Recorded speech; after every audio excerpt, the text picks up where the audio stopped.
Hello.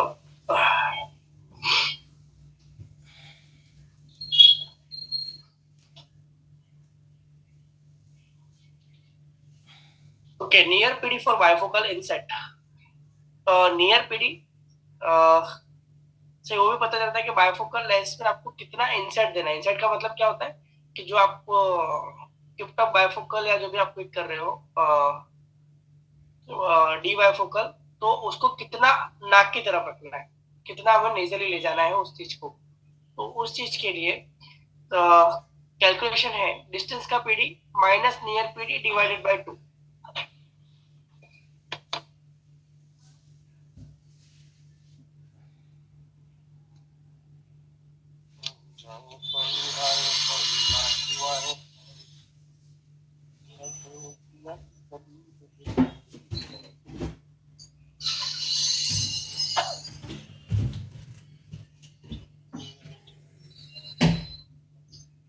कुंडे गाला गाला कुंडे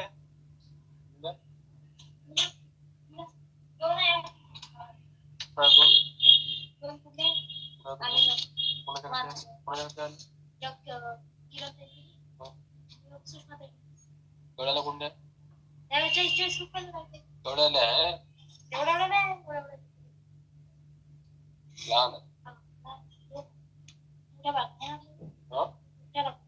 मुंबईत कशा पाहिजे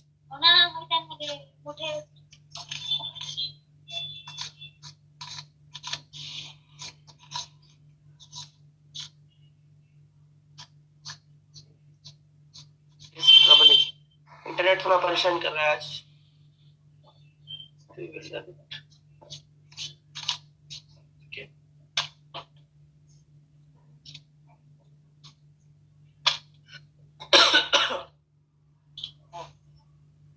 तो नियर इंसर्ट कैलकुलेशन करने के लिए एक और ये मेथड भी है कि रीडिंग डिस्टेंस कितना है 40 सेंटीमीटर। एड पावर अगर एक डायप्टर दिया है, एडिशन एक का दिया है, तो डायप्टर की डिमांड कैसे कैलकुलेट करेंगे, वो हम कैलकुलेट करेंगे 1 डिवाइडेड बाय 40 मीटर। इस सेंटीमीटर को मीटर में कन्वर्ट करेंगे तो हमारा जो आंसर आएगा कसा काय बसलो ना कोणी याच्यावर तुटत नाही शकत 5 मिनिटचा फ्रेम। आता जास्त झाले निवडून गेले तो किसी का अनम्यूट है, आप म्यूट कर दीजिए आपका। बैकग्राउंड में आवाज आ रही है सर, सभी लोग अपने माइक म्यूट कर दीजिए। डायरेक्ट्रिक डिमांड कैलकुलेट करेंगे, ठीक है। उसके लिए वन डायप्टर आपने एडिशन पावर दिया है, वो रीडिंग डिस्टेंस है 40 सेंटीमीटर, तो टोटल आपकी डायप्ट्रिक डिमांड आई 2.5 डायप्टर, उसको मल्टीप्लाई बाय 3/4। ये रूल है आपका एक dioptric rule divide optical geometrical centre ग्रेसमैन का। उसमें क्या होता है 3/4 mm डिसेंट्रेशन। तो क्या है 3/4 मल्टीप्लाई बाय करेंगे तो क्या है 1.5 1.9 mm इंसेट पर लेंस, तो 1.9 mm इंसेट देना है। तो उसके लिए जो सिंपल मैंने मेथड बताई आपको, इंसेट कितना देना होता है डिस्टेंस का पीडी माइनस नियर का पीडी डिवाइडेड बाय 2, यानी ऑलमोस्ट 1.9 यानी ऑलमोस्ट 2 मिलीमीटर के आसपास। तो ये कैलकुलेशन मेथड से कंपैरिजन में आप डायरेक्टली कैलकुलेट कर सकते हैं। यानी डिस्टेंस का पीडी आपने निकाल लिया, इंटरपिकुलर डिस्टेंस, उससे आप नियर का पीडी निकालोगे, उससे आप सेगमेंट कितना इंसर्ट देना है ये फॉर्मूला में डाल के आराम से निकाल सकते हो, ठीक है। डिस्टेंस का पीडी है सपोज 66 डिस्टेंस का पीडी है 33, तो राइट आई का हो गया नियर का पीडी 31, लेफ्ट आई का हो गया 31, यानी 2 मिलीमीटर कम। डिस्टेंस के पीडी से 2 मिलीमीटर आप ईच आई हर एक आंख में माइनस करोगे तो आपका नियर का पीडी निकल जाएगा। और नियर का पीडी आया 62, तो कितना डिफरेंस हुआ 4 का, टोटल 4 डिवाइड बाय 2 करोगे 2 मिलीमीटर का आपको इंसर्ट देना है। सिंपल रूल, ये सब कैलकुलेट नहीं करते, आपको फिटर को देते हो आप लोग, फिटर अपने आप फिट कर देता है। ये अभी आज के ट्रेंड में चलता है, ठीक है। ना कोई सेगमेंट इंसर्ट निकालता है, ना कोई नियर पीडी निकालता है, ना कोई डिस्टेंस का पीडी लेता है। प्रोग्रेसिव लेंस भी आज की तारीख में मैक्सिमम केस में आप लोगों के पास ऑप्टिकल इंडस्ट्री में आज की तारीख में पीडी बिना पीडी आईपीडी के ही फिट होते हैं। आईपीडी लेते भी हैं तो जो फिटिंग करने वाला है उसको कुछ आईपीडी में समझ में ही नहीं आता, ठीक है। वो आईपीडी को बहुत बार ध्यान में रखता है, बहुत बार ध्यान में भी नहीं रखता।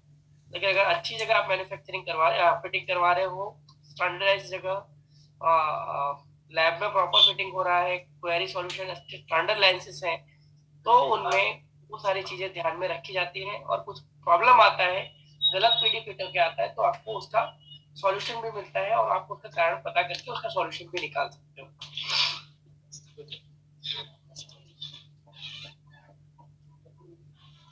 दूसरी कुछ और मेथड भी हैं कि किस तरह से आईपीडी हम निकालें, दूसरी मेथड्स, अदर मेथड्स। सो ये है आपकी कैंथस टू पिपलेट मार्जिन। मैडम आप कहीं से आवाज आ रहा है, आप लोग माइक म्यूट कर दीजिए। म्यूट करवाइए इनको पहले। तो 2-3 आपका आवाज आ रहा है। 23117 आपका माइक म्यूट नहीं है। हाँ जी बहुत ही। हेलो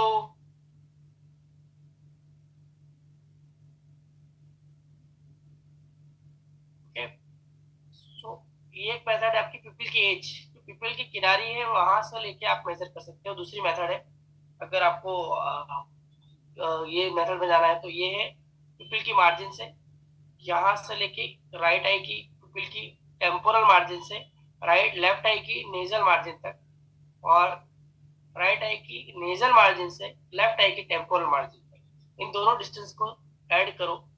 यहाँ से लेके यहाँ तक के डिस्टेंस को मिलीमीटर में, और यहाँ से लेके यहाँ तक के डिस्टेंस को, उन दोनों को टोटल करके डिवाइडेड बाय 2 करो, आपको बाइनोकुलर आईपीडी मिल जाएगा। दूसरी मेथड है लिम्बस टू लिम्बस। लिम्बस क्या होता है? कॉर्निया जहां से शुरू होता है या खत्म होता है, स्क्लेरा स्टार्ट होता है, उस पार्ट को बोलते हैं लिम्बस। जंक्शन होता है कंजंक्टिवा, कॉर्निया और स्क्लेरा का, ये जो राउंड बनता है हमारा, वहां से टेम्पोरल साइड से लेफ्ट आई की नेजल साइड तक, राइट आई की नेजल साइड से लेफ्ट आई की टेम्पोरल साइड तक, ये दोनों डिस्टेंस को मेजर कीजिए और उन दोनों को जोड़ दीजिए। जोड़ने के बाद 2 से डिवाइड कर दो, जो आपका पीडी आएगा वो आपका बाइनोकुलर पीडी आ जाएगा। तीसरी मेथड है अनकोऑपरेटिव पेशेंट है, नहीं पॉसिबल है एग्जिस्ट एक लाइन में बैठने का, या स्क्विंट है बहुत ज्यादा मूवमेंट है आपकी, निक्सटेगमस है, तो उन सारे केसेस में ये मेथड यूज होती है, लिम्बस टू लिम्बस वाली या पिपुलरी मार्जिन वाली या कैंथस टू कैंथस। यानी इस कैंथस से लेके इस बॉर्डर से लेके यहाँ तक की बॉर्डर का डिस्टेंस, और यहाँ के बॉर्डर से लेके यहाँ तक की बॉर्डर का distance divided by 2 millimetre, divide by 2 करोगे तो आपको एक्चुअल बाइनोकुलर पीडी मिल जाएगा। ये मेथड है, लेकिन हमारे जो आइडियल मेथड जो मैंने आपको पहले बताई थी स्केल वाली, पिपिल के सेंटर से जो रिफ्लेक्स आता है हमारा पिपिलरी रिफ्लेक्स, उसके साथ जो आईपीडी हम लेते हैं वो परफेक्ट होता है, और उसी को हमको कंसिडरेशन में लेना होता है। ठीक है, मोनोकुलर पीडी कब कब प्रॉब्लम आती है आईपीडी लेते समय, स्केल से ले रहे हो आप, कैसे ले रहे हो आप, तो डिस्टेंस पर डिस्पेंसर यानी आप जो हो दुकान वाला है या ऑप्टोमेट्रिस्ट है, जो भी है वो अपनी एक आंख बंद नहीं कर पा रहा है, तो ऑक्लूडर तो उसका सॉल्यूशन क्या है? जो आपका हाथ फ्री है उस हाथ से आपकी दूसरी आंख बंद करो। इज विजुअली इंपॉर्टेंट बनाए, जो आपका एग्जामिनर है, नहीं आप जो आंख चेक कर रहे हो उसकी एक आंख खराब है, तो आपको क्या करना होगा, आपकी जो अच्छी आंख है जिसमें विजन अच्छा है, उस आंख को आपको दोनों आंख के सामने दोबारा फिर से लेना होगा। राइट आई के सामने फिर से आपकी राइट आई रखनी होगी, फिर आपको पोजीशन थोड़ी शिफ्ट करनी होगी और लेफ्ट आई के सामने होगा। सब्जेक्ट है स्ट्रैबिस्मस, कस्टमर को स्ट्रैबिस्मस है, यानी स्क्विंट है उसमें आंख सीधी नहीं कर पा रहा और आपको पीडी नहीं मिल रहा, तो आप कैसे निकालोगे? सब्जेक्ट ऑक्लूड वन आई, एक आंख बंद करो, या तो कैंथस टू कैंथस वाली मेथड है, ये वाली C2C लिखा है ना, इसका मतलब है ये वाली कैंथस टू कैंथस, ये वाला यहाँ से लेके यहाँ तक का डिस्टेंस और यहाँ से लेके यहाँ तक का डिस्टेंस मेजर करो और उसको डिवाइड बाय जोड़ के दोनों को डिवाइड बाय 2 करो। इरेगुलर पिपिल है तो लिम्बस टू लिम्बस मेथड ले सकते हैं। कॉर्नियल ओपेसिटी है तो monocular PD limbus to limbus method या कैंथस टू कैंथस मेथड ले सकते हैं। यूनिमेगालो यानी एक आंख की कॉर्निया बड़ी है तो कैंथस टू कैंथस मेथड ले सकते हो। वन आइड सब्जेक्ट, एक ही आंख है तो मोनोकुलर पीडी लेनी है आपको। डबल पिपिल जब सब्जेक्ट दो पिपिल है पेशेंट की, तो लिम्बस टू लिम्बस या कैंथस टू कैंथस मेथड का यूज कर सकते हो। एनरेडिया है, आइरिस ही नहीं है पेशेंट में, आइरिस ही नहीं है, तो वो लिम्बस टू लिम्बस या कैंथस टू कैंथस मेथड से ले सकते हो। फेशियल एसिमेट्री, फेस बहुत अनइवन है, मोनोकुलर पीडी लेनी है और लिम्बस टू लिम्बस मेथड का यूज कर सकते हो। तो ये सारे ऑल्टरनेट सॉल्यूशन है, प्रॉब्लम है, उसको सॉल्यूशन करना है। एरर्स कहाँ कहाँ आती है? आईपीडी जब आप लेते हो स्केल से, तो कहाँ कहाँ किस किस जगह पे एरर आती है? Dispenser and subject PD are different. अब आपने कस्टमर को बोला है, मेरी बिल्कुल स्ट्रेट सामने देखिए, अब कस्टमर का फेस है छोटा, उसका आईपीडी बाइनोकुलर है 55 और आपका आईपीडी है 67, तो बहुत ज्यादा डिफरेंस होता है, उसकी वजह से भी बहुत बार थोड़ी एरर आती है। PD ruler is not tilted properly, तो जो पीडी रूलर में हो ना, तो टिल्टेड पकड़ना होता है, थोड़ा तिरछा करके पकड़ना होता है प्रॉपर पोजीशन में, वो आपने प्रॉपर नहीं पकड़ा है। पीडी रूलर आपका मूवमेंट कर रहा है, आपका हाथ हिल रहा है, कस्टमर अपना सिर हिला रहा है, तो उससे भी पीडी में एरर आती है। Dispenser is close to subject, आप 40 सेंटीमीटर से भी और ज्यादा नजदीक चले गए, 30 सेंटीमीटर 20 सेंटीमीटर, तो उससे क्या होगा कि कस्टमर एकोमोडेशन करना स्टार्ट कर देगा, आंख में एकोमोडेशन और कन्वर्जेंस स्टार्ट होना स्टार्ट हो जाएगा, तो उससे आपका पीडी में एरर आएगी। Subject is strabismus does not fixed binocularly, subject को यानी जो आपका पेशेंट है उसको स्क्विंट है और वो दोनों आंख से प्रॉपर्ली फिक्सेट नहीं कर पा रहा है, आपकी आंख में देखने का आप बोल रहे हो लेकिन वो प्रॉपर नहीं देख पा रहा है। Avoid head and body movement, आपकी हेड की और बॉडी की मूवमेंट बहुत ज्यादा हो रही है उसकी वजह से। Not at I level of dispenser, जो डिस्पेंसर है आप उसके आई लेवल में नहीं हो, एक लेवल में नहीं हो। Subject may not look directly at the dispenser pupil, subject जो है वो डायरेक्टली आपके पिपिल के सेंटर में नहीं देख रहा, कहीं और देख रहा है। आपने बोला मेरे आपके सामने देखो, वो कहीं और देख रहा है, ठीक है, तो उससे भी एरर आएगी। तीसरी मेथड जो मैंने हम यूज करते हैं, ये वाली मेथड, पहली मेथड और ये third method, directly marking on the demo lenses. Customer को आपको according to the subject wear frame according to his comfort, customer ने चश्मा सिलेक्ट किया, फ्रेम पसंद की, फ्रेम में कुछ अलाइनमेंट वगैरह करना है आपको, नोजपेड में कुछ लग रहा है कि हाँ इस पे थोड़ा प्रॉपर बैठाने के लिए नोजपेड मुझे थोड़ा ब्रॉड करने हैं, तो वो आप कर लो। टेम्पल में कुछ अलाइनमेंट करना है तो वो कर लो। पेशेंट जैसे चश्मा पहनता है वैसे प्रॉपर पहन ले, आप बिल्कुल कस्टमर के सामने सेंटीमीटर डिस्टेंस पे आ जाइए, सेम प्रोसीजर रिपीट करनी है।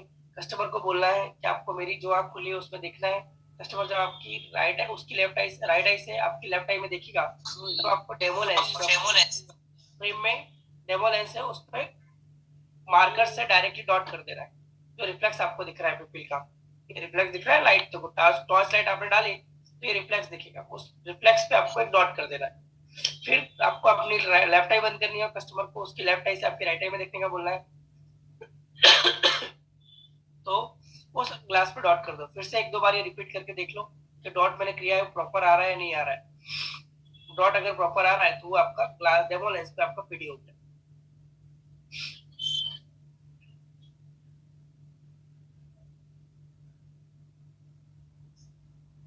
नियर पीडी के लिए 4 मिलीमीटर माइनस करना होता है, वो सिंपल बराबर।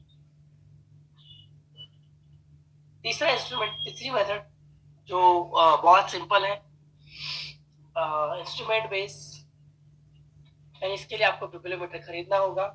Use the pupillometer, the subject hold the pupillometer so that the pads rest on the nose of the bearer।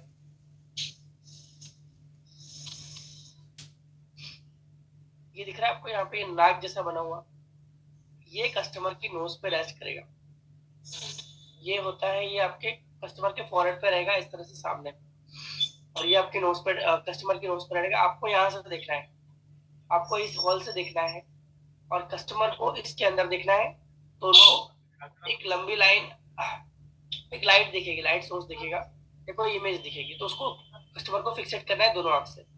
आपको क्या करना है, आपको यहाँ से देखना है और आपको क्या दिखेगा, पिपिल का रिफ्लेक्स दिखेगा कस्टमर की आंख में, और साथ में एक वर्टिकल लाइन दिखेगी, खड़ी लाइन दिखेगी। आपको उस लाइन को इस यहाँ से मूव कर सकते हो, आप इसको मूव करेंगे तो वो लाइन भी अंदर मूव होगी, तो आपको पिपिल का जो रिफ्लेक्स दिख रहा है उसके साथ इस लाइन को मूव अलाइन करना है, राइट आई के लिए और लेफ्ट आई के लिए, दोनों के लिए। सेटिंग आपको इन्फिनिटी पे रखना है ताकि ये मशीन दूर के लिए काम कर रही है, डिस्टेंस का पीडी निकालने को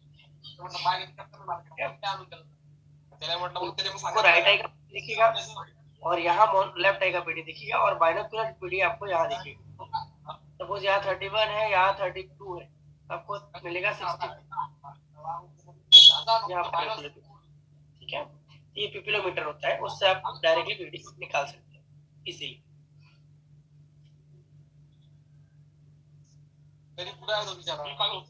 लाइक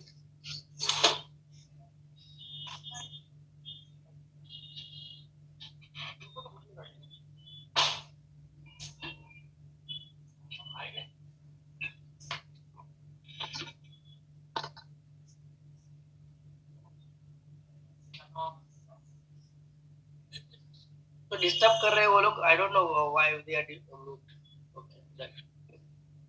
और कोई है? Let me see who is disturbing, just a minute, फिर मैं वीडियो प्ले करता हूँ। ओके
प्रोटीन में आप एडी लिख के नहीं देते।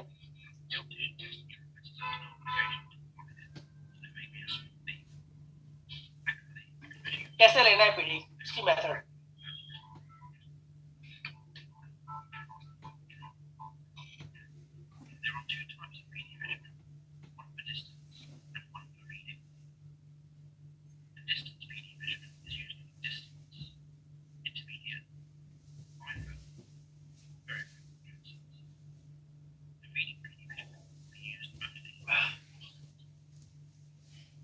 रीडिंग पीडी खाली नजदीक का, जो आप नजदीक का चश्मा बना के देते हो ग्लासेस, उस पे ही लेना होता है।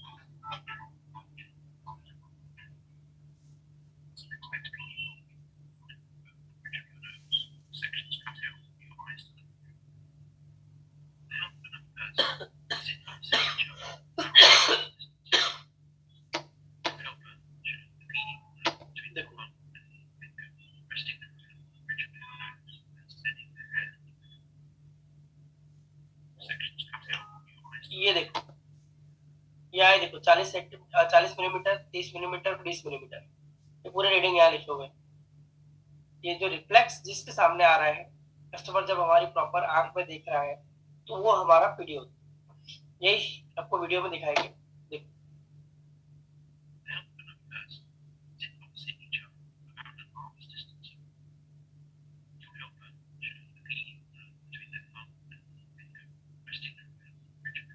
इस तरह से प्रॉपर रखना होता है। ऐसा नहीं कि उसकी नाक पे दबा दिया आपने, नाक पे इंप्रेशन नहीं आना चाहिए, नाक पे टच नहीं होनी चाहिए।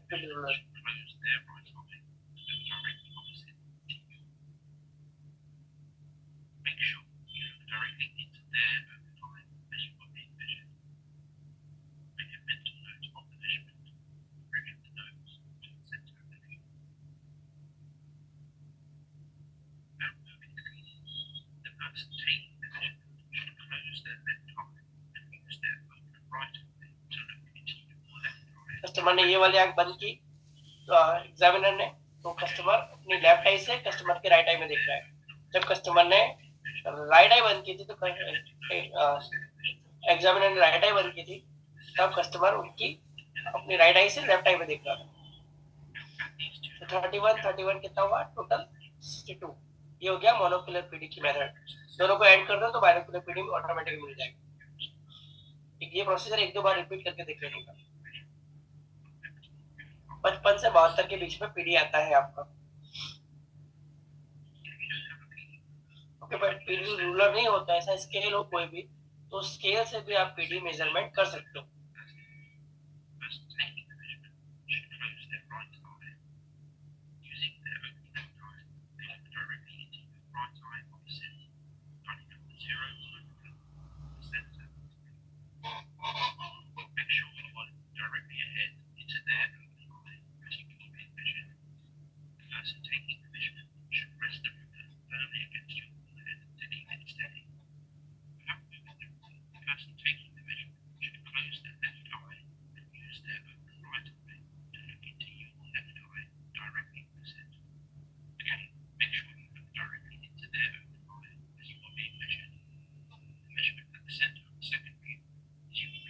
बायनोकुलर पीडी मेजरमेंट किया तब सिंपल स्केल हो आपके पास, तब इस तरह से एक आंख में जीरो लाइन किया और डायरेक्टली दूसरी आंख से वहां जो रीडिंग आ रहा है उसको मेजर कर लिया। कि 2 से 3 बार ये चीज रिपीट करनी।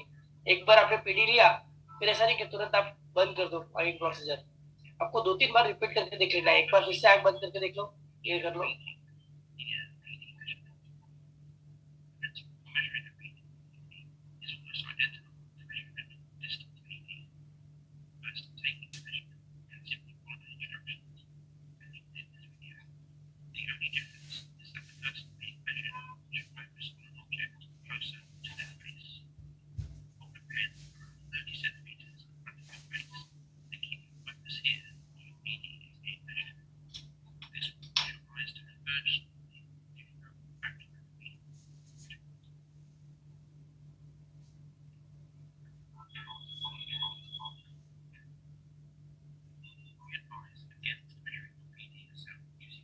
मिरर में बहुत बार बोलते हैं कि हम मिरर में लेने के वो पॉसिबल नहीं होते, कि मिरर में वो डिस्टेंस डबल हो जाता है।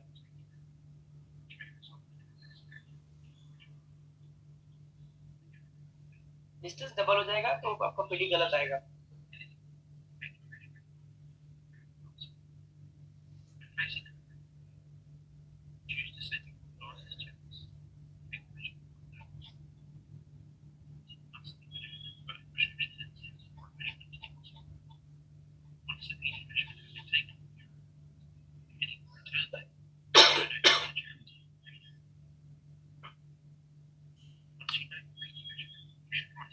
ओके, फिर से एक बार देखना है। लो,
Okay, pretty clear.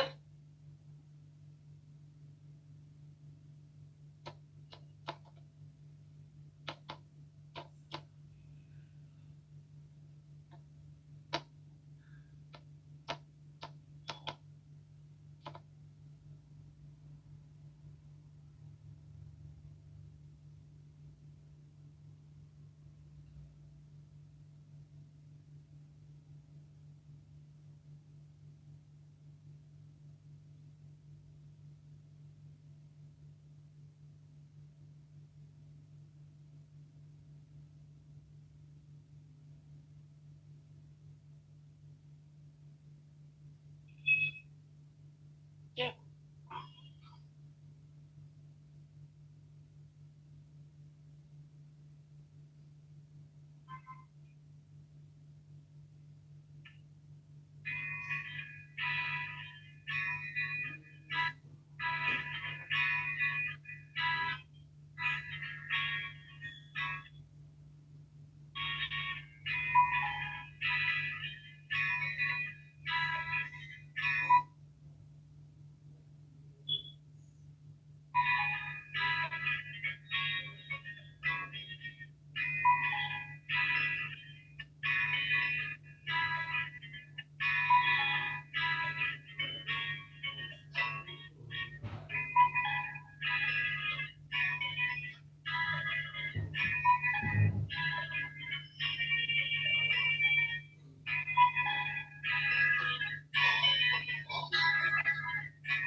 Okay.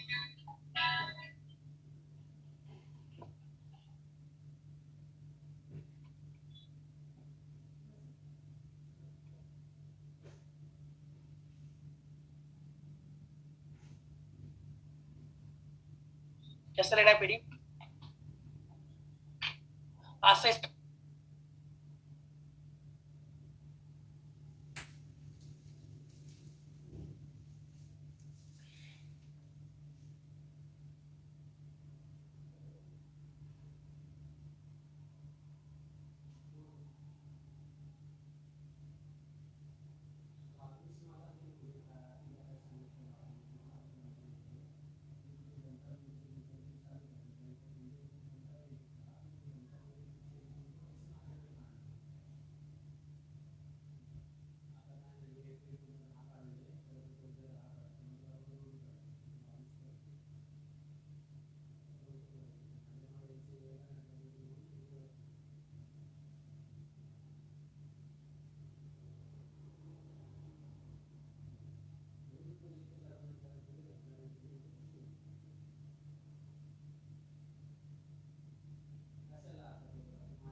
PD metre से कैसा लगता है उसका भी एक वीडियो दिखा देता हूँ, आपको आइडिया आ जाएगा।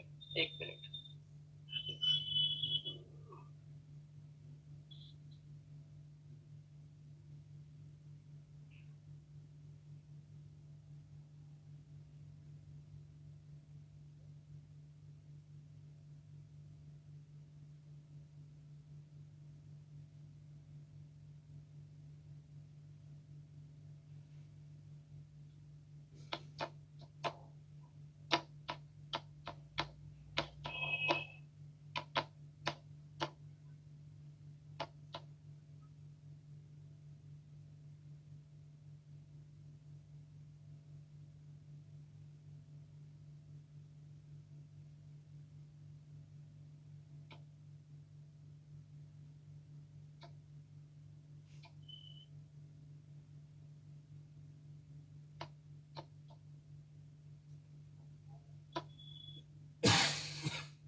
Measure pupillary distance, or PD, ensures your patients will get the most accurate prescription of your lenses. For progressive lens, you should use a monocular pupillary distance to ensure exact centering of the eye behind the lens. The preferred way to measure monocular PD is with a pupillometer. ये देखो ये है ना, First, set the pupillometer setting to infinity. ये infinity पे रखना है। Infinity यानी ये अनंत, यानी दूर की चीज दिख रहा है कस्टमर के साथ। Forehead, making sure the pupillometer is centered on the patient's face. Look into the pupillometer and adjust the vertical bars so the line is bisecting the corneal lens. इससे लाइन दिखती है आपको, ये देखो कॉर्निया पे reflex दिखेगा आपको, ये वर्टिकल लाइन दिखेगी। और आपको ये नॉब हिला के अलाइन करना होता है। यहाँ पे राइट आई और लेफ्ट आई का आपको पीडी मिल जाएगा और दोनों का टोटल मिल जाएगा 70। You can also use a PD ruler to measure monocular PD. Measure monocular PD with a PD ruler. Place the notch on the bottom edge of the ruler on the bridge of the patient's nose. Then record the monocular PD for each eye using the scale on the bottom of the ruler. In this case, again, the monocular PD for both eyes is 35 millimeters.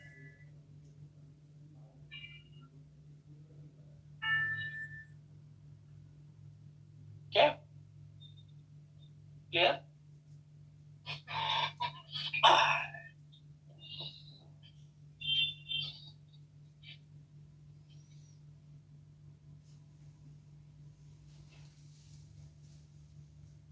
सारे video YouTube पे हैं, आप ढूंढ सकते हो YouTube पे, आपको अगर कुछ रिवीजन चाहिए तो।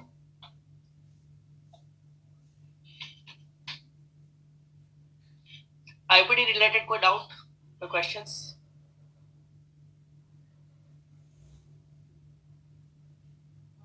तो मैं नेक्स्ट टॉपिक स्टार्ट करूं।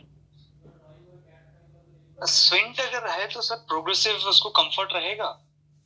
स्क्विंट अगर दोनों आंख में है तो कंफर्ट आना मुश्किल है। अगर एक आंख में है तो एक आंख से विजन कितना है वो देखना पड़ेगा। विजन अगर कम है तो फिर प्रोग्रेसिव देने का कोई मतलब नहीं है। विजन अगर पूरा है 6/6 या 6/9 है तो प्रोग्रेसिव दे सकते हो अगर उसकी रिक्वायरमेंट है तो। कंफर्ट रहेगा बोले का मतलब सर प्रोग्रेसिव अगर उसको का कंफर्ट है, स्क्विंट कितना है और किस तरह का स्क्विंट है वो खास देखना जरूरी है उस केस में।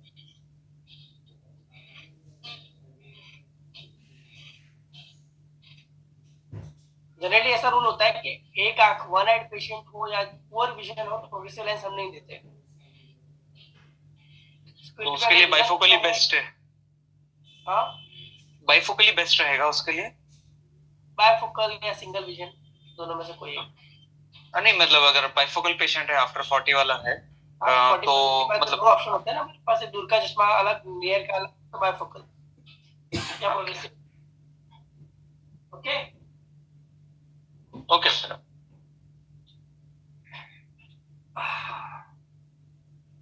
Again, someone has a question. I don't know what is the question.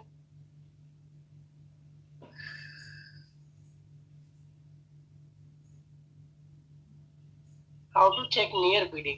Sir near PD check करने के लिए वीडियो भी दिखाया मैंने 2 से 3 बार, फिर भी आपने मुझे क्वेश्चन किया। I don't think so you attended, आपने लेक्चर ध्यान से सुना है। नियर पीडी देखने के लिए कस्टमर के सामने आपको पेन का टारगेट रखना है। पेन या कोई भी चीज और कोई भी ऑब्जेक्ट जो उसका अट्रैक्शन ले, उस ऑब्जेक्ट से कस्टमर को नियर में देखने का बोलना है। या तो आपको अपनी एक आंख, जो आप सामने सामने बैठ रहे थे ना, उसकी जगह थोड़ा साइड में हो जाओ और एक आंख को नाक के सेंटर में ले आओ और कस्टमर को बोलो जो मेरी आंख खुली है उसमें आप देखिए और जो आपका पीडी आ रहा है उसको मेजर कर लो। तीसरी मेथड, सिंपल मेथड, डिस्टेंस का पीडी ले लो, उसमें से हर एक आंख में से 2 मिलीमीटर माइनस कर दो, तो भी आपका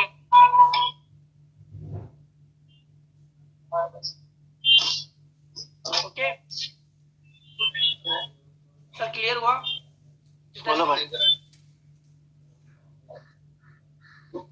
खा लो ना। हाँ बोलिए। स्टेशन रूम में बैठ के खा लो ना।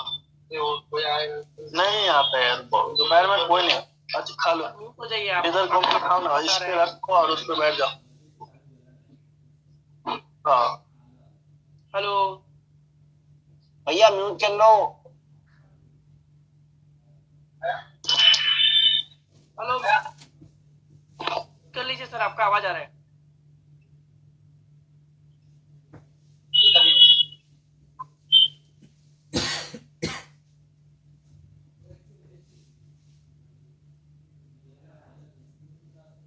Okay, so is there any question?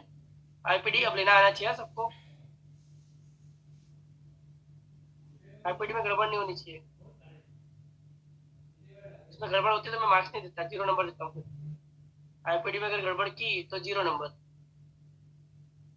इतना अच्छे से पढ़ाने के बाद भी फिर आप बोलो कि माथे को देखो, हमारी नाक के सामने देखिए, दूर देखिए। सिर को देखने का नहीं बोला जाता है, कस्टमर को आपको बोलना है मेरी आंख में देखना है। फोरहेड पे देखने का नहीं बोलना है कस्टमर को कि आप मेरे सिर पर देखिए, ऐसा नहीं करना है आपको, ठीक है। कस्टमर को बोलना है जो मेरी आंख खुली है उसमें आपको देखना है। आपको कस्टमर की जिस आंख का पीडी लेना है वो वाली आंख के सामने जो आंख आ रही है उसको बंद खोल के रखना है और दूसरी आंख को बंद रखना है, ठीक है। I think there is no doubt. So Received 100 rupees on Google Pay for business. what is that?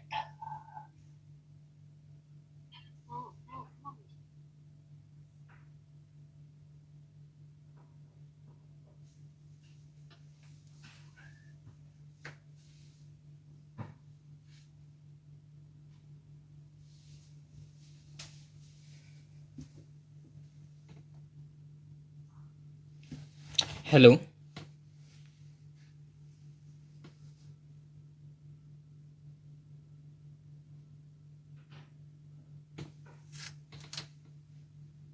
तो पीडी राइट और लेफ्ट का अलग अलग होता है क्या? Yes, that's why we have to take monocular PD. Right और लेफ्ट का पीडी अलग होता है मैक्सिमम केस में जी, क्योंकि मेरे पास लेंस गार्ड का जो कस्टमर प्रिस्क्रिप्शन लेके आया था उसमें था ऐसा। क्या लिखा होता है सर? जोर से बोलेंगे थोड़ा, आपका आवाज कम आ रहा है मुझे। जी, लेंस गार्ड का जो कस्टमर मेरे पास प्रिस्क्रिप्शन लेके आया था ना, उसमें राइट का 31 था और लेफ्ट का 33 ऐसा पीडी था। उसमें दोनों पीडी अलग अलग लेंस। मोनोक्यूलर पीडी लेंगे तो अभी पता चलेगा ये चीज, बाइनोक्यूलर पीडी में ये पता नहीं चलेगा जी। और सर आप एआर मशीन में जब हम कस्टमर का ये रिफ्रैक्शन करते हैं मशीन में जो आप पीडी लेते हो वो बाइनोक्यूलर पीडी आता है सर। वो प्रॉपर पीडी नहीं आता है ना?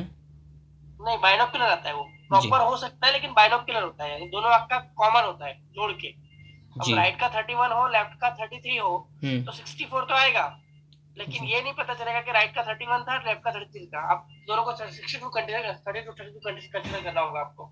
तो सर वो कहाँ से नापना है कि राइट का अलग है लेफ्ट का अलग है? डीबीएल के सेंटर पॉइंट से?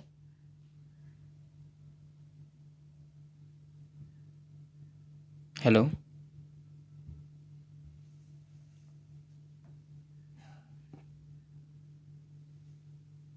सर, तो अलग अलग जो पीडी आता है वो कहाँ से नापना पड़ता है मतलब? तो सुनाई नहीं दिया मुझे वापस से। जैसे कि राइट का आया 31 और लेफ्ट का आया 33, तो उसका सेंटर पॉइंट कहाँ से लेना है? सेंटर पॉइंट नोज को कंसीडर करते हैं, नोज को। जी जी, ओके, बिल्कुल ठीक है। ठीक है, इसीलिए मोनोक्यूलर पीडी लोगे ना, आपके पास अगर ये स्केल है जी, तो डायरेक्टली आप ले सकते हो, या नोज को कंसीडर करके कर सकते हो। मतलब जो डीबीएल रहता है उसका सेंटर पॉइंट। डीबीएल फ्रेम पहनाने के बाद, लेकिन जब हम पीडी लेते हैं स्केल से तो फ्रेम नहीं पहनाते, डायरेक्टली हम लेते हैं। सर मैंने तो आज तक जो भी पीडी लिया है वो फ्रेम पहना के लिया है। फ्रेम पहना के लिए तो अपना तीसरी मेथड जो मैंने बताया, 3 मेथड है हमारे पास। जी डायरेक्ट स्केल से आप ले रहे हो तो फ्रेम पहनाने की जरूरत नहीं है। आप फ्रेम पहना के ले रहे हो तो आपको डायरेक्टली डेमो लेंस पे मार्किंग करना होता है। जी, डेमो लेंस बिल्कुल पे आपको जो रिफ्लेक्स दिख रहा है उसको मार्किंग करना है। कस्टमर को सामने बिठाइए 40 सेंटीमीटर पे, जी आपके हाइट लेवल पे। आप अपनी राइट आई बंद कीजिए, कस्टमर को उनकी राइट आई से आपकी लेफ्ट आई में देखने का बोलिए, यानी जो आंख सामने आ रही है उसमें, और उस आंख में जो रिफ्लेक्स आपको दिख रहा है टॉर्च लाइट डालने के बाद, उस पर आप डॉट कर दीजिए। जी जी, ये फिर आप अपनी लेफ्ट आई बंद कीजिए, कस्टमर को उनकी लेफ्ट आई से आपकी राइट आई में देखने का बोलिए और उसमें डॉट कर दीजिए। जी ये डॉट डायरेक्टली हो गया, डेमो लेंस पे डायरेक्टली आपने डॉट कर दिया। जी।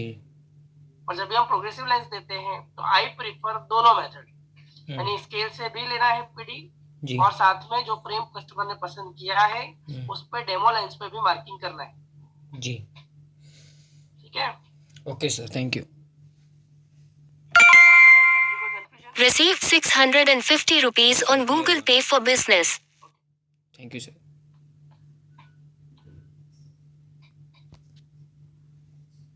सो बात करते हैं frame materials and shapes. Shapes बहुत सारे आते हैं, फ्रेम के मटेरियल भी बहुत से हैं अभी ऑप्शन, लेकिन कुछ सिलेक्टेड ऑप्शन आप लोग यूज करते हो। जैसे इसको इनलार्ज कर लूं मैं, तो बड़ी स्क्रीन पे।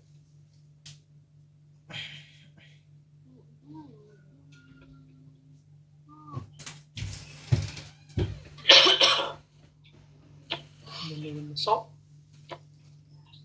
फ्रेम के टाइप आपको पूछा जाएगा एग्जाम में, पूछा फ्रेम कितने टाइप के आते हैं, तो आपको मटेरियल क्या पूछ रहे हैं, तो 3 टाइप के आते हैं, मेटल, प्लास्टिक या कॉम्बिनेशन दोनों से बना हुआ। अगर फ्रेम के टाइप पूछे जाए जनरली तो 3 तरह के फ्रेम आते हैं, फुल फ्रेम, सुप्रा फ्रेम और रिमलेस फ्रेम। ठीक है, मटेरियल प्रॉपर्टी क्या क्या होनी चाहिए फ्रेम के, मटेरियल फ्रेम बनाने के लिए जो प्रॉपर्टी मटेरियल में होनी चाहिए क्या होनी चाहिए, डायमेंशनली स्टेबिलिटी, यानी जो भी फ्रेम का डायमेंशन बनाया गया वो स्टेबल होना चाहिए, उसके डायमेंशन में मटेरियल में फेरफार नहीं आने चाहिए। डर्मल कंपेटिबिलिटी, यानी चमड़ी पे नुकसान ना पहुंचाए, स्किन को नुकसान ना पहुंचाए, उस तरह का होना चाहिए। मैकेनिकल ड्यूरेबिलिटी, मैकेनिकली मजबूत होना चाहिए। लो स्पेसिफिक ग्रेविटी, उसका वजन बहुत ज्यादा नहीं होना चाहिए। Good strength to weight ratio, मजबूती ज्यादा होनी चाहिए लेकिन वजन कम होना चाहिए। गुड थर्मल इलेक्ट्रिकल इंस्टॉलेशन, बहुत ज्यादा गर्म और बहुत ज्यादा ठंडा नहीं होना चाहिए। हाई रेजिस्टेंट टू केमिकल से बहुत रिएक्शन नहीं आना चाहिए। Easy to production, easily available हो, इजीली प्रोडक्शन हो तो उसकी कॉस्टिंग पे ज्यादा फर्क नहीं पड़ेगा। रेजिस्टेंस टू कॉरोजन, जंग नहीं लगना चाहिए उस पर जल्दी, मेटल फ्रेम यूज कर रहे हो। लो कॉस्ट, कॉस्टिंग भी कम होनी चाहिए। मेटल फ्रेम मटेरियल में क्या क्या होता है, कौन कौन से यूज करते हैं, गोल्ड की फ्रेम आती है जो बहुत कम लोग पहनते हैं, gold having all this type of property, लेकिन cost is high. In gold we have 4 तरह की गोल्ड की फ्रेम आती है, fine gold, solid gold, gold filled और गोल्ड प्लेटेड। गोल्ड फ्रेम में भी 4 कैटेगरी की फ्रेम आती है, gold fine gold, solid gold, gold field, plated gold. Fine gold 24 carat gold, 24 carat का गोल्ड यूज करता है। Chemically pure unalloyed metal, too soft. 24 carat में कुछ भी नहीं बनता। उसको कुछ बनाने के लिए, ज्वेलरी बनाने के लिए या फ्रेम बनाने के लिए उसमें दूसरी इम्प्योरिटीज, अलग मेटल मिलाने पड़ते हैं ताकि उसकी मजबूती बढ़े। The other metal added to improve the gold hardness and durability. Solid gold 10 carat gold use होता है इसमें, सॉलिड गोल्ड में। Fine gold, gold allowed use होती है। Gold plus base metals evenly mixed, उसको मिक्स करके frame is solid rather than hollow. उसको एकदम मजबूत बनाते हैं, पोला नहीं बनाते, खाली नहीं रखते बीच में, मजबूत पूरा बनाते हैं। Field gold, base metal inside around that solid gold coating by the use of heat and pressure. Weight of gold must be at least 1/20 of the total weight. 20% यानी उतना कम से कम गोल्ड होना चाहिए। Fineness must be 10 carat, 10 carat के आसपास उसका gold होना चाहिए। Gold carat filled gold plated, this frame made by gold filled process, but the gold is less than 1/20। इसमें गोल्ड उस प्रोसेस से कम होता है क्योंकि खाली इसकी कोटिंग की जाती है ग्लास के ऊपर, मेटल के ऊपर। दूसरा मेटल जो हम फ्रेम मेटल यूज करते हैं, गोल्ड तो बहुत रेयर हो गया, कुछ सिलेक्टेड पेशेंट ही पहनते हैं, आपको कस्टमर ही पहनेंगे। एडवांटेजेस क्या होता है एल्यूमिनियम का, स्टेन एंड ट्रांजिट रेजिस्टेंट होता है, ड्यूरेबल, लाइट वेट होता है, रेजिस्टेंट टू कोरोजन, जंग जल्दी नहीं लगता, can painted many active colour, उसको अलग अलग कलर में पेंट कर सकते हैं। डिसएडवांटेज क्या होता है, उसकी rigidity cause problem with fitting, वो इतना रिजिड होता है कि फिटिंग में बहुत बार प्रॉब्लम करता है। It conduct heat readily and become cold in winter, गर्मी होती है तो वो बहुत गर्म हो जाता है, ठंडी होती है तो वो ठंडा हो जाता है। निकल सिल्वर, ये थोड़ा उससे अच्छा मटेरियल है। 60% कॉपर यूज होता है इसमें प्लायबिलिटी के लिए, 20% निकल यूज होता है वाइटिस अपीयरेंस के लिए, plus zinc and other metals को ऐड किया जाता है स्ट्रेंथ बढ़ाने के लिए। Material is rigid and lustrous, it mostly use as a base metal in gold filled. Gold filled जो फ्रेम थी उसमें बेस मेटल की तरह इसको यूज किया जाता है। मोनो मेटल है, 68 मोनो है, उसमें 68% निकल होता है और 30% कॉपर, 2% आयरन। ये डिटेल आपको थियरी में कभी नहीं पूछने वाले, लेकिन आपको मेटल पता होना चाहिए कौन कौन से मेटल में फ्रेम आती है। 2% iron, can be coated with many colour. Assess का बहुत बार फ्रेम बनाने वाले आपके वहाँ दिखाने आते हैं दुकान पे, बोले मैंने ये मोनल की फ्रेम है, ये निकल की फ्रेम है, ये कॉपर की फ्रेम है, ये एल्यूमिनियम की फ्रेम है, तो वो चीज आपको पता होना चाहिए कि हाँ ये इस मेटल की बनी होती है, इससे ये फायदा होता है और ये नुकसान होता है। Assess the high polished mostly uses a temples और ब्रिज, मोनल का यूज करते हैं टेम्पल और ब्रिज बनाने। बेस्ट मटेरियल आता है टाइटेनियम, गोल्ड से भी अच्छा अगर आप देखने जाओ फ्रेम की दृष्टि में। Advantages, light weight, flexible, corrosion resistant, spray, abrasion resistant नहीं होता उसमें। डिसएडवांटेज, एक्सपेंसिव होता है थोड़ा, लिमिटेड कलर अवेलेबल होते हैं टाइटेनियम में। स्टेनलेस स्टील यूज होता है, 74% आयरन, 18% क्रोमियम, 8% निकल। स्टेनलेस स्टील की भी फ्रेम आती है, durable, flexible, strong, non magnetic होती है, resistant to oxidation and corrosion, endless colour range, किसी भी कलर में हम स्टेनलेस स्टील को बना सकते हैं। प्लास्टिक फ्रेम मेटल्स मटेरियल तो कौन कौन से आते हैं, दो तरह के प्लास्टिक होते हैं, थर्मोसेटिक प्लास्टिक होता है, एक थर्मो प्लास्टिक होता है। Thermostatic plastic material begins with as a liquid, becomes solid during the manufacturing process.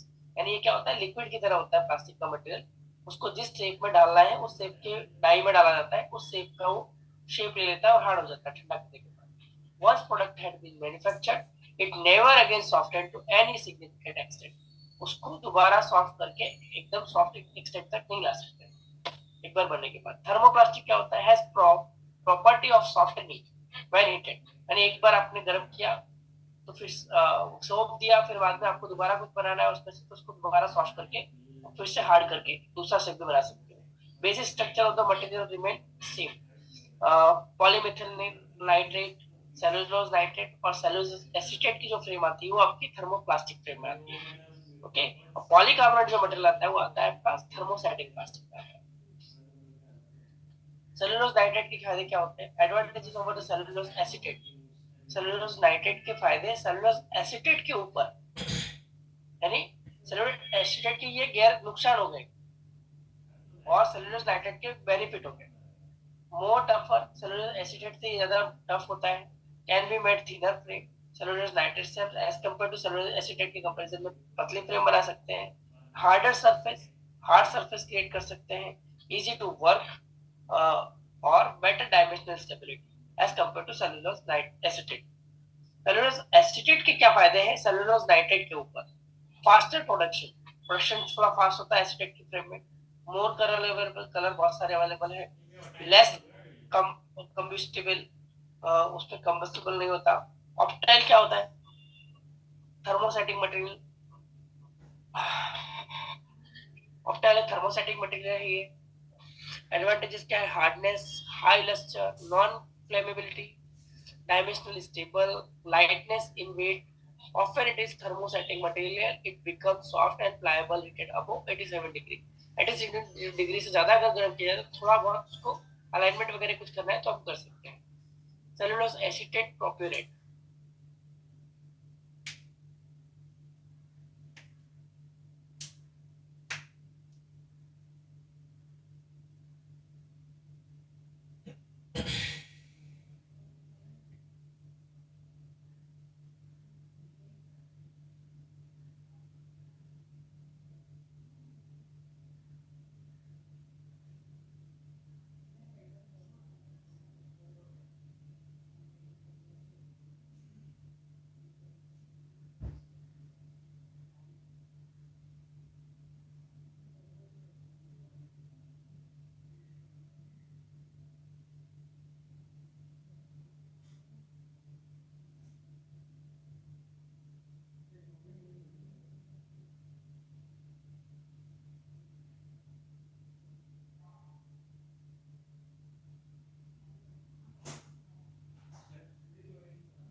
Recording in progress.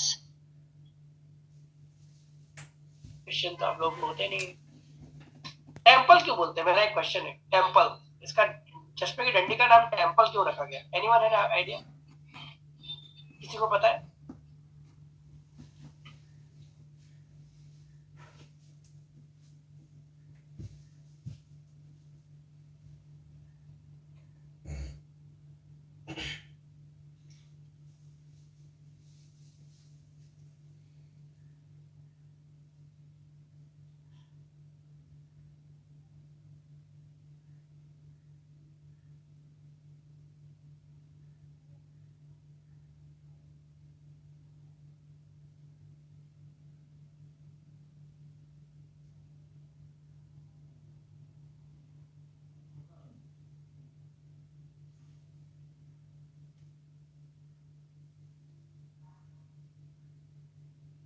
Recording in progress. दिया है, सही दिया है.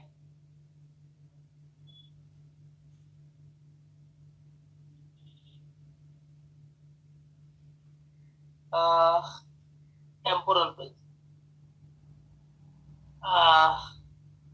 ये क्वेश्चन था सर, डिस्टेंस में आईपीडी 66 है तो उसमें से 2 मिलीमीटर माइनस करना है. नहीं, हर एक आंख में से 2 मिलीमीटर माइनस करना है.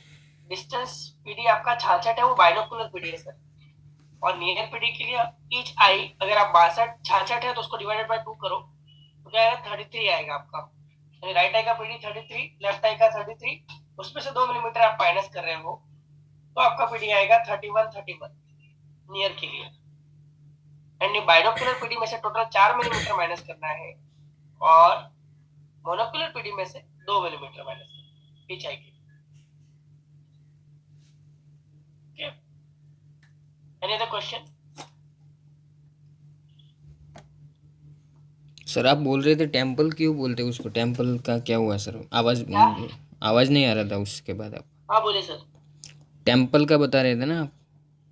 हाँ, टेम्पल का मतलब ये टेम्पल नाम इसलिए रखा गया है क्योंकि ये जो बोन होता है हमारा स्कल का, जी। वो उस बोन का नाम है टेम्पोरल बोन। टेम्पोरल बोन की वजह से उसको टेम्पल रखा गया उसका नाम। जी ठीक है, बोलो। Okay.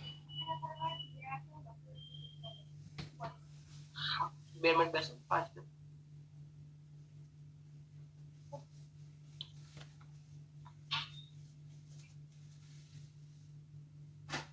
Okay, any other question?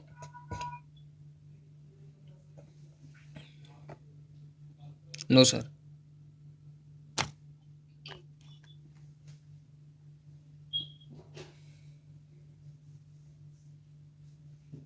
हाँ बोलिए सर। हाँ सर जी, ये 62 पीडी जो होता है, अगर मान लीजिए हम स्केल से ले रहे हैं, 62 आया है, राइट आई का 31 है और लेफ्ट आई का भी 31 है, तो 62 तो हो गया। अभी उसको स्पेक्स पे उतारना है तो कैसे उतारेंगे? स्पेक्स पे उतारना है तो आप फ्रेम, आपके पास लेआउट चार्ट होते हैं, लेआउट चार्ट होता है आपका, वो लेंस वाला? हाँ, प्रोविजन जी, लेंस जी। के बाद लेआउट चार्ट आता है, हर एक डिजाइन का अलग अलग। जी जी जी। उसमें आपको ब्रिज अलाइन करना होता है, तो उसमें पढ़ाऊंगा तब मैं वो लेने वाला हूँ डिटेल में, आपने पूछा इसलिए मैं बता रहा हूँ अभी आपको। तो वो लेआउट चार्ट में आप ब्रिज अलाइन करके वहां पे जो पीडी आया आपका 31 वो राइट आई और लेफ्ट आई में दोनों में मार्क कर लेना है आपको, जी और उस तरह से फिर आपको ग्लास का सेंटर प्लेस करना है। जी सर। मैं ऐसा भी सुना हूँ कि ऊपर से जैसे कि जैसे फ्रेम का हाइट है वो उस हिसाब से 9 या 10 mm ऊपर से छोड़ देते हैं तो भी बराबर आ जाता है। हाँ, वो मैक्सिमम केस में फिटर वही करते हैं, वो कोई मार्किंग करने नहीं बैठते। जी जी। लेकिन आइडियली अगर आपको करना है, लेकिन प्रोग्रेसिव लेंस में वो चीज करनी होती है, इसलिए मैंने बोला वो टॉपिक में प्रोग्रेसिव लेंस के टाइम लेने वाला हूँ डिटेल में। जी sir, okay sir, no problem, thank you.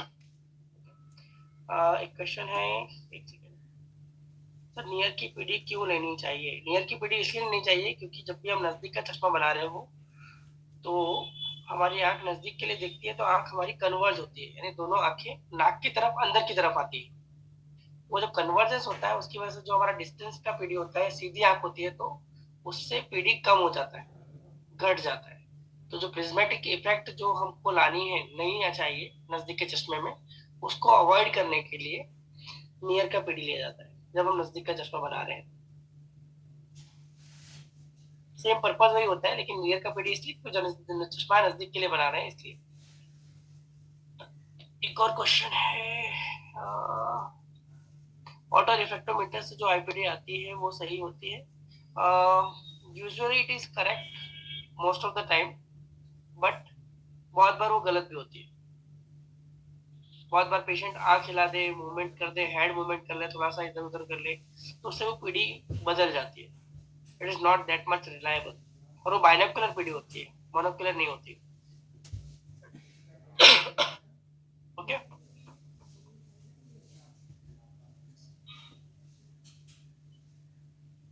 तो एआर कितनी अच्छी क्वालिटी का है उस पर डिपेंड करता है। बहुत बार मेरे पास जो एआर है वो पहले अच्छा पीडी बताता था, आजकल वो अलग रीडिंग में बताता है। आज एक मॉर्निंग में मैं देख रहा था एक आईपीडी, तो 30 मिलीमीटर बता रहा था दोनों आंख के बीच का। बहुत बार वो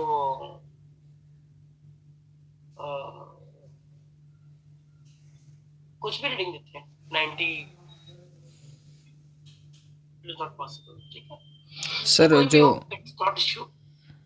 आईपीडी उसमें लोअर है, वो बाइनोकुलर पीडी आ रहा है, लेकिन एज कम्पेयर टू स्केल वाला मेथड आपको आना चाहिए। कम से कम स्केल से पीडी कैसे लेना है वो आपको आना चाहिए, हेलो, और फ्रेम पे डेमो लेंसेज पे कैसे मार्क करना है वो आपको आना चाहिए। That is more important for me. Hello. हाँ बोलिए। हाँ सर जी, ये एआर पे जब अपन नाइट टेस्टिंग करने को बैठते हैं तो कभी कभी किसी पेशेंट का जो है ना एरर आ जाता है, रीडिंग आता ही नहीं कंप्यूटर पे, तो उसको कैसे चेक करना है? वो ब्रैकेटिंग टेक्निक होती है हमारी, वो हम जब रिफ्लेक्शन वाला पार्ट पढ़ाएंगे तब पढ़ाएंगे, ट्रायल एंड एरर मेथड से। प्लस अच्छा, अभी ये सब बाकी है। प्लस का लेंस रखो, माइनस का लेंस रखो, जिसमें विजन बढ़ रहा है उस तरह से फिर लेंस बढ़ाते जाओ, सिलिंड्रिकल लेंस डालो, एक्सिस घुमा के देखो। जो हमें ट्रायल एंड एरर मेथड होती है उससे फिर चेक करते हैं। पहले उसको देखना है कि कहाँ या तक दूसरा दिख रहा ऑप्शन होता है है वो सब। रेटिनोस्कोपी अगर आती है तो उससे भी आपको पता चल जाएगा एआर में अगर काम नहीं हो रहा है। ठीक है। अच्छा जी। Any other question? अब लेंसोमीटर नहीं हो पाएगा, that we will discuss tomorrow. Lensometer छोटा सा टॉपिक है, लेंसोमीटर ज्यादा बड़ा नहीं है। किसी ने पूछा था इसलिए पढ़ाना है, अदरवाइज वो आपके टॉपिक में है नहीं। लेंसोमीटर और मैक्सिमम आप लोग ऑटो वाला यूज करते हो, लेंस रखो, डायरेक्ट रीडिंग ले लो और कुछ नहीं। ठीक है।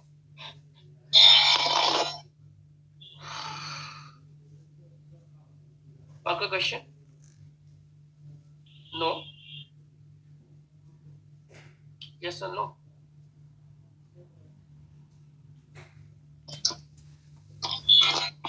Any other question? सर मेरा ही क्वेश्चन था लेंसोमीटर का, मैनुअली का था। ऑटोमेटिक और मैनुअल तो कैसा हर जगह रहता है ना, ऑटोमेटिक तो हर जगह नहीं रहता, हर शॉप में नहीं अवेलेबल रहता। इसलिए मैं आपको पूछा था कि मैनुअली अगर अपने को करना है तो वो किस तरीके से करना है, इसलिए मैं पूछा था। मैनुअल तो आप कल बता दीजिएगा।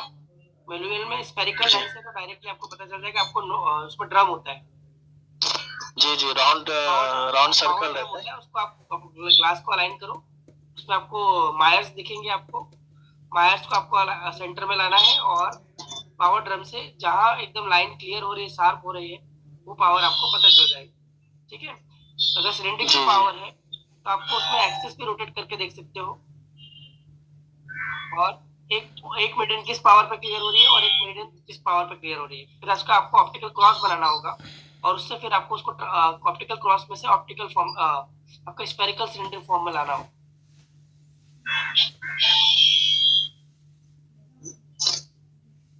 जी सर। मैं कल समझा दूंगा डिटेल में। ये जो आपने पूछा है इट इज गुड टॉपिक। ठीक है। मैनुअल वाला बहुत से लोगों को नहीं आता हो। जी सर। ओके। स्फेरिकल नंबर में इश्यू नहीं आता, जब सिलिंड्रिकल नंबर आता है तब प्रॉब्लम होता है।